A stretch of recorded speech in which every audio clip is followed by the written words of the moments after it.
Jason Ryan. I work for John Paul's on the Rongamma Lane project as the services and BIM coordinator. So I'm quite heavily involved in the design coordination and information management on the project. Just a little bit about John Paul's. I've been in business for 68 years and delivered over 1,500 projects. John Paul's is a very client-focused business. Have built a reputation of integrity, delivering quality projects for clients, which is seen on lots of repeat business. Last year, this has been awarded with some prestigious awards as a safety award with the NISO and the KPMG Contractor of the Year award. Currently, we have 6 full BIM projects on our books, Wimore Lanes being one of them. It's John Royston Key across the road, and a number of others around Dublin area.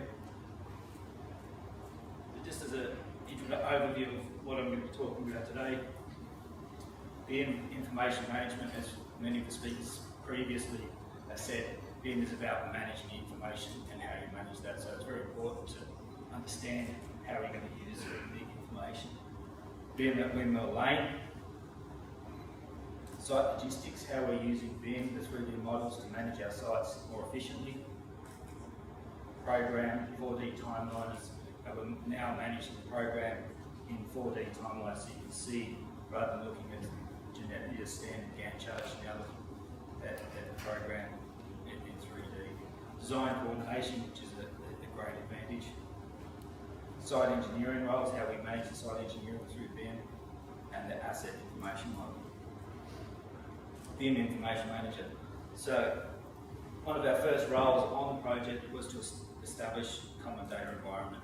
I think delivering a successful project, you need to have good flow of information to allow good collaboration against your team from the client all the way through to the supply chain.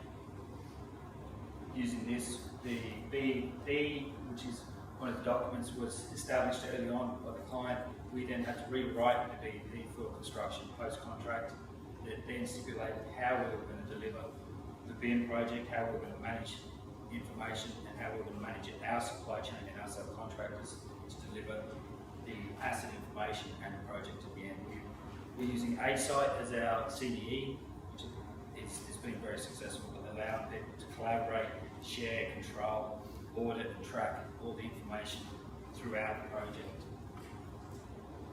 Collaborative approach. I think that's one key element I'm getting from this project, from the client right through to our supply chain, the design team, and the contractor, that we have a very good collaborative approach. Everyone is very professional and dealing and bringing their expertise into the project, and there's a very good open form of communication amongst all parties. The asset information model, as well as delivering physical infrastructure, the other part of it is the digital form and the asset that can be used in the facility management. BIM at Windmill Lane. So it's a level 2 BIM project which comprises of separate individual discipline models from structure, M&E services and architecture that we then federate to make one asset model. We then feed our supply chain specialists. We have mechanical, electrical, facade, structural information, and they provide their specialist models to feed into the federated model. And then we start to feed, once we have the graphical information, the next key important part is the data and information is then fed into the asset information model. And as the project develops from design through to the completion asset information, the information within the model gets richer, there's more there, the data gets more detail. You start to see that you're feeding, like if you've got floor coverings, you're starting to feed in what is that material, who is that supplier, and information like that. Door suppliers, windows and things like that. The information gets a lot richer, and for the FM side. Site logistics, this is one key aspect that has been very useful for us as a contractor, trying to develop and sort of work out how we're going to use or build a site where you've got cranes, developing cranes. And you see from the image up here, we've got 2 jobs project side by side and with 4 cranes operating in the same airspace. So trying to coordinate the logistics of where those cranes are, the heights and different configurations is quite difficult. You can see that they all move in the same airspace, and that's using BIM was a very useful tool to allow us to do that. Also for materials handling, site logistics, where we put site accommodation, accesses and things like that, being able to do that in BIM. 4D programming. So when we started out in the project, what we did, we initially did a target program.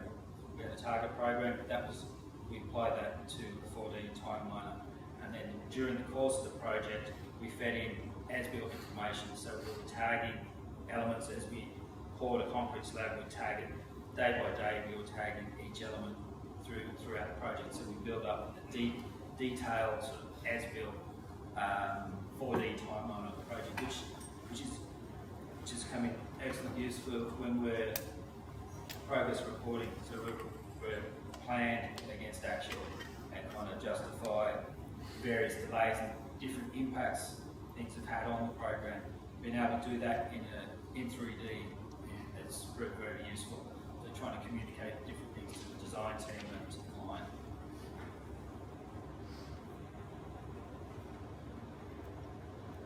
Design coordination.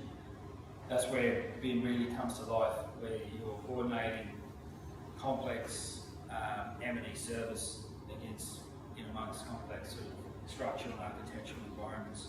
So that's probably where BIM has developed and grown through M&E services, and now it's become a full building where they're using it for all disciplines. We've been able to sort of coordinate the services. For instance, the 2 images on the left there, the top one is the design intent model, and the bottom one was the final coordinate model, when we had to look at their sort of access and egress and various things like that. So forcing us to sort of consolidate the services and try and sort of put them in even sort of organised routes so then access around through the roof service area. The other element where we used BIM quite a lot was the facade. I know that they were with GIG, they were doing a lot of stuff in 2D, but they're also using the 3D models that they're setting out and dimensioning to build their facade around models. And early on, it was decided that we'd use the structural model as our main form of setting out that the facade would then hang off. So this meant that the models had to be very accurate. It was an Austrian company doing the facade, so everything was built off-site from Austria and imported into Ireland. So everything had to be spot on. One of the things they did model was all the fixings and anchors into the structure, which meant that Ancora then subsequently incorporated that into their design. So they were then cutting out and changing their edge slab detailing to suit the GIG facade. So with hundreds of anchors and fixings all around the building, and I don't think there was any of them were out of place. So that's something that you wouldn't have been able to do without this being processed.